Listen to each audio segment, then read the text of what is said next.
थामसे नं सिडली विधानसभा बियाबनिफ्राय देरहासार जानो हानाय एमएलए जयन्त बसुमतारिया दिनै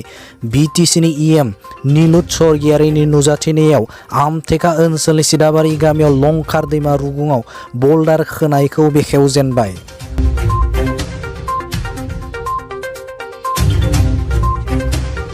बे बल्डार होथेनायनि गेजेरजों गंब्रै गामि फारि मारुपारा अन्थाइबारि उराव बस्ति आरो थानसिं दांगि गामिफोरा दैमा रुगुं खुरखानायनिफ्राय रैखाथि मोनगोन। बे SDRF state disaster relief fund नि जोहै 65 लाखनि खामानि फैदों होननानै बिथां जयन्त बसुमतारिया फोरमायदों।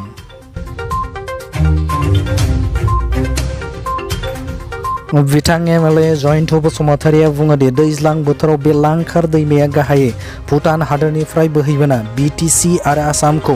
जोबोदनो लोमसावना खहा खालामो होनना फोरमायो।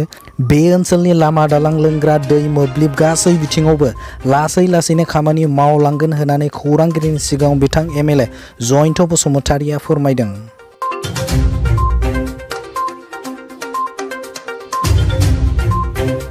दिनै आंनि सिडली समस्टिनि नैबे निसिमा ओनसोलाव थानाय जे लांखार दै, बे लांखार दैया जोंनि बे सिदामारि ओनसोलाव हा खुरखानाय, बे हा खुरखानायखौ होबथानो थाखाय दिनैहाय एसडीआरएफ फान्डनिफ्राय बेखौ होबथानो थाखाय नाजानाय जादों आरो दिनैहाय बिनिनो जि मोनसे डिफ्लेक्टर बानायनाय जागोन बिनिनो बेखेवनाय हाबाफारि। दा बे हाबाफारियाव फैनो मोननानै आं जोबोद गोजोननाय मोनदों जे दिनै एमएलए जाखांनायनि उनाव गिबि खेब बेबायदि बबेबा मोनसे ओनसोल जाय ओनसोला भुटान हाजोनि आफाङाव थादों आरो बे भुटान हाजोनि आफाङाव होननानै लोगो लोगोनो जिहेथु बेयाव दैबानाजों साग्लोबसारो थांनाय गोलाव बोसोरनिफ्राय बिथांमोनहा आङो मोनथिनानै जोबोद दुखु मोनदों जे दिनैहाय जि हा बोरि दङ बे हा बोरिया बिनिफ्राय हयथ' नोङो 700-800 मिटार हयथ' गोजानाव दंमोन। दिनै बे फैयै फैयै बेयो गामिनि रायजो राजाफ्रा दिनैहाय हालाय हाफाय माने गोजान जायगाफ्राव दिनै खारलांनांदों। बिथांमोना हा गैयै अबस्थायाव दिनैहाय जिउ खांनो गोनां जादों। बिसोरनि फरायनाय लिरनायजों लोगोसेयैनो संसार जानायाव जोबोद मोनसे हालाय हाफाय मोनसे थासारि जादों। दा बेनिखायनो नैबे लांखार दैखौ दिनैहाय बल्डार डिफ्लेक्टर होनानै बे सिदामारि गामिखौ हा खुरखानायनिफ्राय रैखाथि होनो थाखाय नाजानाय मोनसे जे एसडीआरएफनि स्किम, बे स्किमनि गेजेरजों आं आसा खालामदों जे बे ओनसोलाव नैबे गामियाव हा खुरखानायजों लोगोसे जोंनि धोन बियो जाहाथे रैखाथि मोनो। थांनाय बोसोराव नैबे लांखार दैयावनो ओरै एसे साहाजों गोबां माने पशुधन माने मोसौफोर, मोसौ मोसा बोरमा बायदिसिना दै माने नामलाव खानानै दंमोन। दा बेयाव हठात मोनसे बाना फैनानै गोबां मानसिफोरनि सुबुंफोरनि मोसौ मोसाया बोहैखारलांनाय आरो मालाबा बेबायदिनो हठात मोनसे बाना जानानै सुबुं धोनाबो बिदिनो गोजावलांनाय बा जिउ गोमानांनाय मोनसे थासारि बेबायदि जादों। दा जोबोद दुखु गोनां जे दिनै भुटान हाजोनि आफाङाव थानाय लोगो लोगो बेयाव दाहारा जोबोद जायो आरो बानाया नुहुरखानाय नङा, हठात बिदिनो देरनानै फैयो आरो हुरमुरैनो पशुधनजों लोगोसे मानसिफोरनि हा हु सय सम्पति गैया खालामो। आरो बे बुंनाय जायो जे अरा जुदि खामोबा हाया थायोनो, नाथाय दैबाना जुदि जायोबा दैबानाजों खुरखा जायोब्ला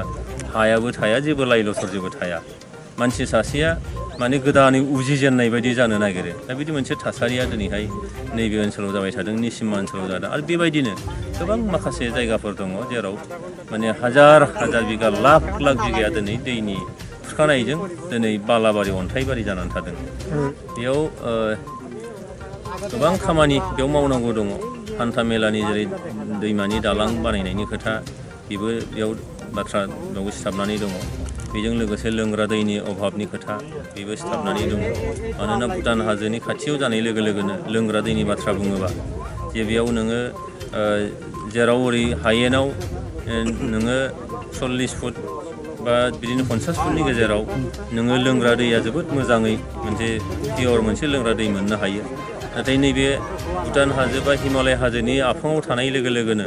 बेयाव नोङो 150 फुटनिफ्राय आरम्भ खालामनानै नोङो 200 फुट 250 फुट 300 बा बिनि बांसिन फुटावसो दैखौ मोननो हायो। दिनै गोसो जाब्लाबो सोरबाया आखायाव रां दंब्लाबो बियो माने दमखल मोनसे खुरनो हानाय बेबायदि मोनसे राहा बिथाङा गैया मानोना बेखौ ड्रिलिं खालामनानैसो खुरनो हानाय जायो मानसिया मेनुवेलि बेखौ खुरनो हानाय जाया दा बेबायदि मोनसे थासारियाव जोबोद माने गोब्राब मोनसे थासारिजों नैबे ओनसोलनि रायजो राजाफ्रा जुजिनांनानै दङ लोंग्रा दैनि अभाब जादों बेयाव नों हान्था मेलानि लामा दालांनि अभाब जादों बेयाव नोङो हा खुरखा जानायजों दिनै सय सम्पति गोमाजानायनि मोनसे अभाब जादों बेफोरबायदि मोनसे गोबां थासारि दं आरो बेखौ दिनैहाय आसाम सरकारा जिथु बानमुक्त अखम दानायनि बाथ्रा बुंदों बेनिखायनो बे बानमुक्त अखमा जोंनि नैबे सेदामारि ओनसोल बे निसिमा ओनसोल बे ओनसोलाबो बे एखे थासारिजोंनो जानांगोन आरो आसामखौ जौगानाय टप 5 स्टेटफोरनि गेजेराव मोनसे खालामनो नागिरदों दिनै आसामनि गिबि मन्थ्रि मानगोनां बिथां डक्टर हिमन्त बिश्व शर्माया आरो बिथांनि बे मिशन आरो भिजनाव जाहाथे जोङो नैबे बिटिआरनि मोनब्रै जिल्लानि नैबे चिरां जिल्ला बे चिरां जिल्लानि बे ओनसोलनि जेंना जेंगोना थासारिफ्राबो जाहाथे साबखाङो बेखौनो दिनैहाय नाजानाय जागोन খুব ভাল লাগিছে আমাৰ গাঁওবাসীয়েও খুব ভাল পাইছে আৰু ভৱিষ্যতে এনেকৈ মানে এই কামবিলাক হ'ব লাগে তেতিয়াহে গাঁওবাসীয়ে আৰু ভাল পাব আৰু মানে উন্নতিৰ পথ দেখা পাই যায় কি ৰাইজে বহুত মানে আশাবাদী এইটো সমস্যাটো ছাৰ আজি ধৰিব গ'লে 16, 17, 20 মানে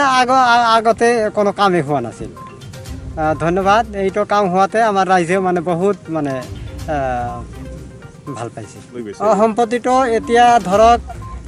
আমি মিছা নকওঁ একেবাৰে ৰাইট মানে 2 কিলোমিটাৰ যাওঁ মানে এই সীতামাৰী গাঁৱটো মই দেখাৰ পৰা প্ৰায় 2 কিলোমিটাৰ মানে ভাঙি গাঁৱটো এতিয়া অলপহে আছে বাকীখিনিতো মানে ধ্বংস এতিয়া প্ৰটেকশ্যনটো পোৱাতে মানে আমাৰ মানে অলপ মানে বাচাৰ লক্ষণ দেখা লগতে জাঞ্চিবাৰীত আৰু তুলসীডাংগি আৰু আমলাইগুৰি আৰু এই কি কয় মাৰুপাৰা এইবিলাকৰো মানে ভাবুকি আহি গৈছে আমাৰ গাঁওখন যদি এতিয়া ধৰক মানে শেষ হৈ যায় তেওঁলোকেও নাবাচিব